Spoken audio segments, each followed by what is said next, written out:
नमस्ते दोस्तों। शिवाजी महाराज कथा की भाग 14 में हमने सुना था ना कि जब सिद्दी जौहर दक्षिण दिशा से आक्रमण करने आया तब ही उत्तर दिशा से औरंगजेब ने अपने मामा जी जंग बहादुर शाइस्ते खान को 1.5 लाख फौज के साथ महाराष्ट्र में सीवा को पकड़ने भेजा। जब 4 महीने महाराज पन्हाड़गढ़ पर फंसे हुए थे, उन्हीं 4 महीनों में at the same time Swaraj पर शाइस्ते खान का आक्रमण हुआ। ऐसी संकटों की कैची में फंस गया था स्वराज, परंतु बिना डरे इस कठिन परिस्थिति का सामना किया। 3 मार्च 1660 चैत्र शुद्ध प्रतिपदा नूतन वर्षारंभ में ही शाइस्ते खान स्वराज में घुसा। अहमदनगर से आते हुए छोटे छोटे गांवों को मुगल फौज ने तहस नहस करना शुरू किया। सुपे, बारामती, इंदापुर, सासवड़, शिरवड़। परंतु मुगल सैनिक कुछ परेशान से थे, क्योंकि मराठाओं की छोटी छोटी टोलियां अचानक से मुगल छावनी पर हमला करती थी। 50-60 सैनिकों को काटकर युद्ध साहित्य लूटकर गायब हो जाती थी। कौन होंगे ये लोग? शिवाजी राजे तो पन्हाड़गढ़ पर घेरे में थे। ये छोटी छोटी टोलियां थी राजगढ़ से जिजाऊ मां साहब ने भेजी हुई। जिस प्रकार शेर को छोटा चूहा भी मात दे सकता है, हाथी पर चींटी भी भारी पड़ सकती है, वैसे ही शाइस्ते खान के फौज की हालत हो रही थी। संपूर्ण स्वराज की प्रजा पर माँ जिजाऊ साहब अपने ममता का आंचल बिछा रही थी। उन्होंने देशमुखों को, जहागीरदारों को आज्ञा पत्र भेजे थे, हो सके उतना मुगलों का प्रतिकार करो। रैयत को यानी प्रजा को परिवार, गाय बछड़ों सहित पहाड़ियों के अंदर सुरक्षित स्थानों पर आश्रय दो। अब तक के शिवाजी राजे के कारनामे जानकर शाइस्ते खान ने एक बात निश्चित कर ली, शिवाजी के किले काबिज करना कठिन कार्य है। उससे अच्छा गांवों को लूटकर उन पर कब्जा किया जाए तो अपनी दहशत रहेगी। शाइस्ते खान की प्रचंड फौज और हाथी पर सवार शाइस्ते खान आया पुणे शहर में। वो दिन था 9 मई 1660। सीधा गया लाल महल पर। शिवाजी राजे का घर। पुणे का नूर ही पलट गया। जहां भूपाली सुनाई देती थी वहां कव्वाली बजने लगी।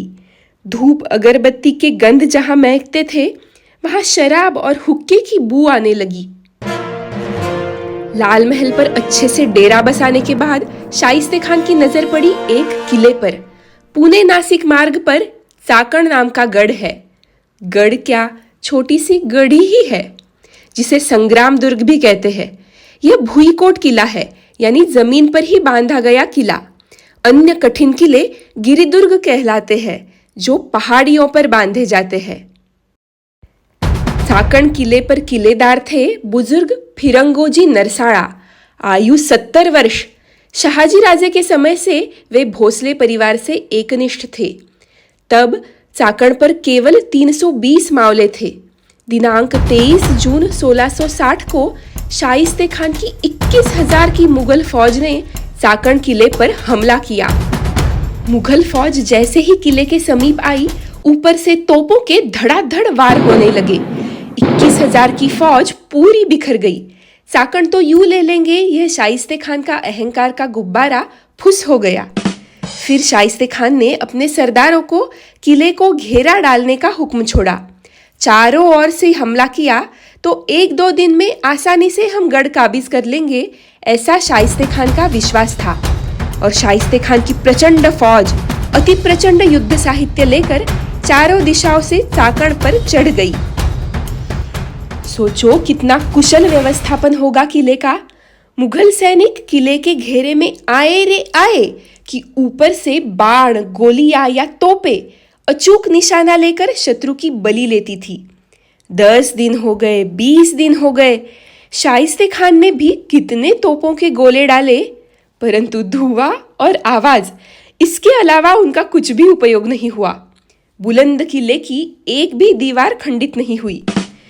दिन भर प्रयास कर करके थके हुए मुगल सैनिक रात में छावनी में विश्राम करते, तब अचानक किले से मावलों की टुकड़ियां आकर अंधेरे में हमला बोल लेती थी।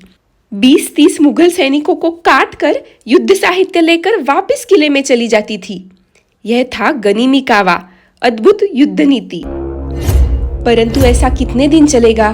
कभी तो किले पर का अनाज, युद्ध साहित्य खत्म होगा, तब मराठाओं को शरण आना ही होगा। शाइस्ते खान ने घेरा जारी रखा।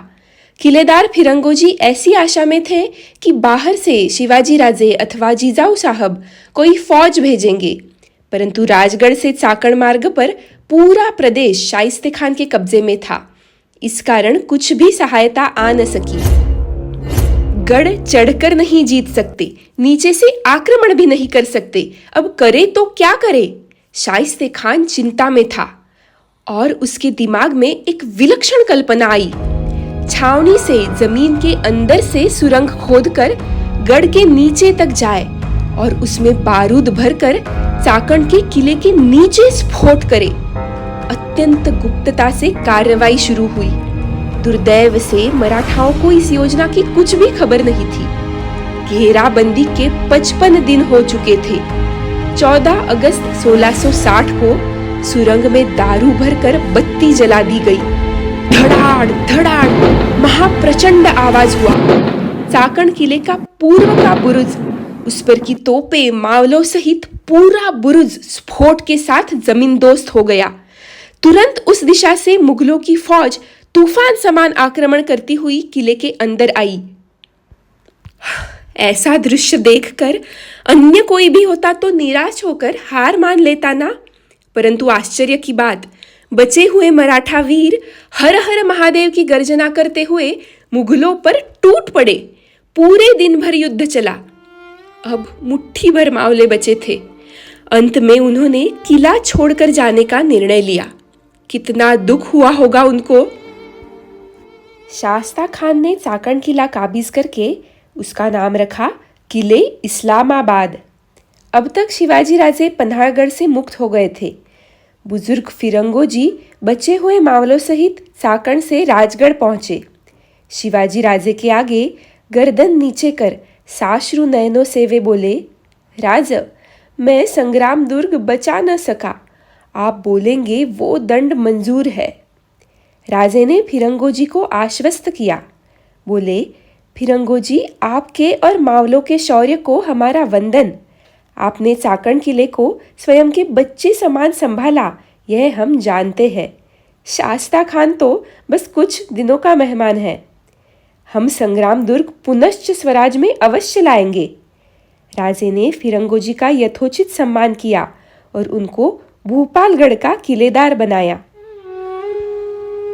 धन्य वो फिरंगोजी नरसाड़ा, जिन्होंने 21,000 मुगल फौज का केवल 320 मावलों सहित 55 दिनों तक डटकर मुकाबला किया, वो भी बिना किसी बाह्य सहायता से। और धन्य वो शिवाजी राजे, जिन्होंने ऐसे अनमोल हीरों की योग्य पारख की और प्रेम से अपने साथ जोड़ कर रखा। इस कथा में हमें स्वामी विवेकानंद की इस उक्ति का परिचय होता है। सफलता के लिए आवश्यक है शुद्ध भाव, प्यूरिटी, धैर्य, पेशेंस, दृढ़ता, परसिवरेंस और सबसे महत्वपूर्ण सात्विक प्रेम। धन्यवाद।